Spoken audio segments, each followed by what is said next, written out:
Name's Tom Applegarth, and I've been in HR my entire career. I have been with large companies, Fortune 500 companies like Amoco and Goodyear, and Payless Shoe Source when they existed. Um, and I've been with a smaller company called Potter Electric that makes fire alarms and sprinkler systems. They're about 250 million in revenue and about 700 employees, and I was the head of HR for that business. In some of the bigger companies I've been the head of HR for a division that about 1 billion in sales and thousands of employees, many of which were outside the U.S.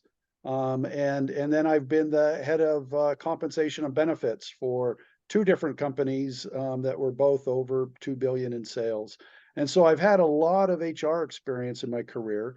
But when I started speaking with Preferred CFO, I was really excited to be able to work with a lot of smaller companies and really bring a expertise in how they ought to set up different HR processes and systems to really maximize their business. And so I've been with Preferred CFO now for about 6 months and working with several different companies, and it's been a lot of fun.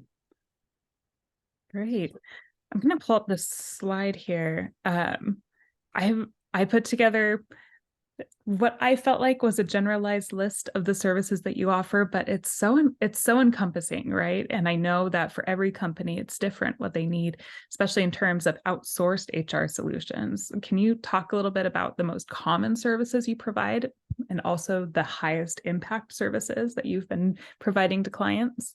Absolutely. So definitely the first bullet point you have there, payroll and benefits is kind of the basic, and Preferred CFOs has been providing payroll services for a long time. So it's just kind of a continuation of that to really help companies look at their benefits and their compensation strategies. So that's a lot of the foundational support that a lot of small companies need. In this war on talent that we have, and in the current environment, attracting and retaining great employees is not an easy thing to do. And it's important to make sure that you understand what is the average pay for each role in your company.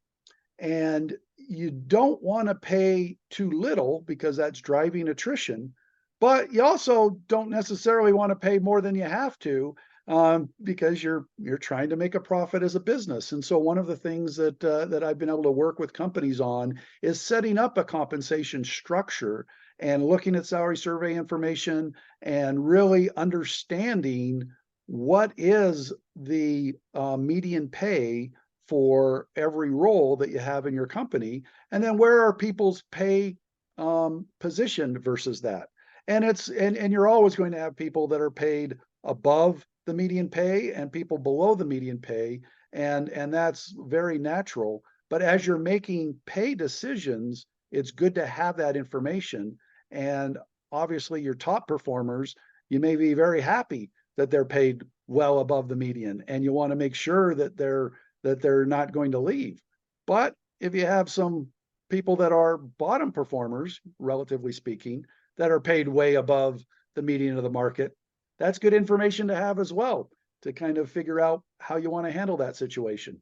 And the same thing from a benefit perspective. You want to make sure that you're providing competitive benefits, but you don't necessarily want to provide benefits that are the richest benefits of any company that you compete with for talent, because that costs a lot of money and may not be money well spent. And there's also strategies that we've been able to work with companies on how you can provide very competitive benefits, but at a cheaper cost. And so that's some of what we've been able to do. Putting in other policies and procedures. The government has lots of rules and regulations, both on a state level and a federal level, and helping people make sure they're being compliant with those so they don't end up with fines or lawsuits that they don't want to have, is part of what we're able to do. Putting in good performance management processes, succession planning processes, training, development. And so we're really able to offer a broad spectrum of HR processes and policies and procedures, and really help small businesses. And one of the mistakes that I've seen some small business owners make is trying to wear all of the different hats, trying to be the expert in everything. And nobody's the expert in everything. And so if the CEO or the owner of a small business is an expert in HR, well, great. Maybe you don't need our services. But if you're not, this is where we come in, and we can come in, and you can get, somebody who's going to help you manage all of those HR aspects of your business, without the cost of hiring somebody full time. That's great. I find it so interesting. So before I met you, Tom, and before you came on to Preferred CFO, I never really saw a direct line between CFO services and HR services. But once I started to dig into it, I'm like, what? These are totally aligned. It makes perfect sense why these would come together. I know that you're offering the HR services through Preferred CFO as a standalone service, but I know that a lot of the clients that you've worked with so far also have outsourced CFO services through Preferred CFO. Can you talk a little bit about how those two services merge? Are you working regularly with the CFO to analyze the bottom line and analyze the financial impact with the work you're doing? Absolutely, yes. And so in most of the clients that I'm working with, um, Preferred's the CFO is from Preferred CFO and is a fractional CFO as well. And every job I've ever had in HR and finance need to work together, whether it's recruiting, headcount, cost of turnover, compensation strategies, employee benefit strategies. There is a big cost, either a cost savings or a cost avoidance that is hand in hand in those strategies. And so the CFO and the HR team in any organization need to work closely together.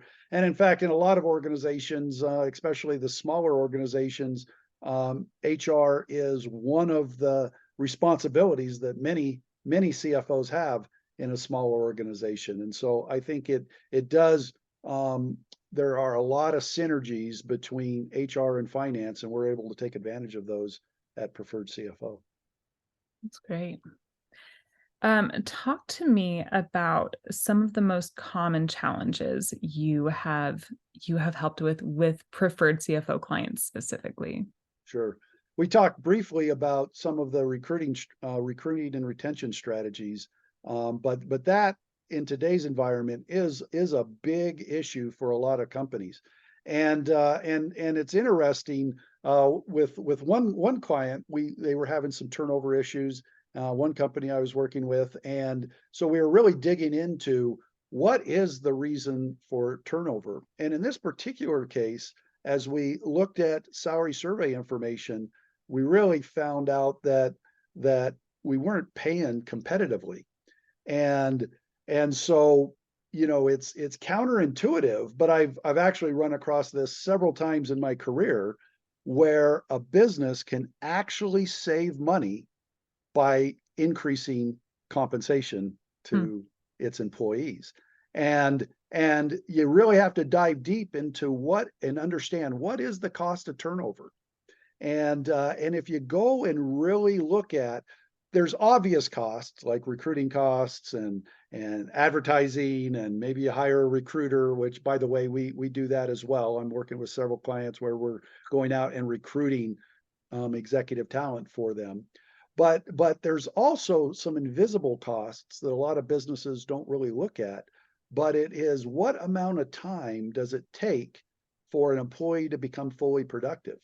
And if you really compare what is the output, and in manufacturing environments, this is really easy to do, where you can just look at what is the output of somebody who has been on staff for 4 months, 5 months, 6 months versus somebody that you just hire.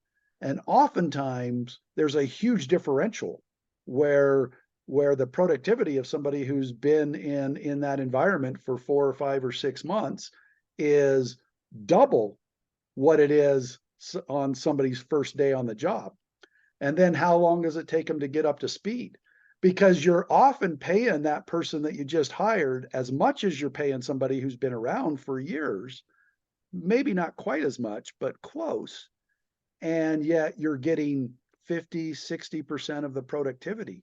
And so if you add up that and say, okay, instead of having a 25% turnover rate, if we reduce that to 10 or 15%, how much money are we saving in that learning curve, in the cost of quality, poor quality, because oftentimes new hires have worse quality than people that have been around for a while. And you add that all up and then say, okay, by increasing the wage, it's going to cost us X. But if we save more than X because of that, the decreased cost of turnover by having less turnover, we actually save money as a business. And that's been the case in a number of different instances that I've looked at. And then there's all kinds of other reasons for turnover that we're able to dig into and really help businesses understand. You know, sometimes it's a particular manager that needs to treat people differently in order to retain their workers, and helping to coach and develop managers so that they understand how to reduce turnover is another thing that we've done that has been pretty impactful. There's been some government compliance issues where we've really helped businesses, get legal to avoid potential fines because of many things that they are doing that wasn't legal. We went through, unfortunately, one of our clients here at Preferred CFO needed to go through a downsizing, and so helping them through that and making sure that we put waivers in place and worked with the employees to sign a waiver so that they wouldn't sue. And even though they had to reduce, a big percentage of their workforce, we were able to help them execute that without really minimizing the legal risk. So those are a few of the things that we've gotten involved in, but there's certainly many other examples that we could talk about. Yeah, absolutely.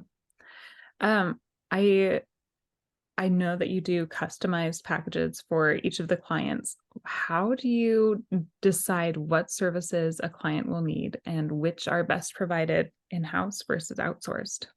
Yeah, it's really just in a conversation with the client and understanding what they need, and then how we'll best be able to service that.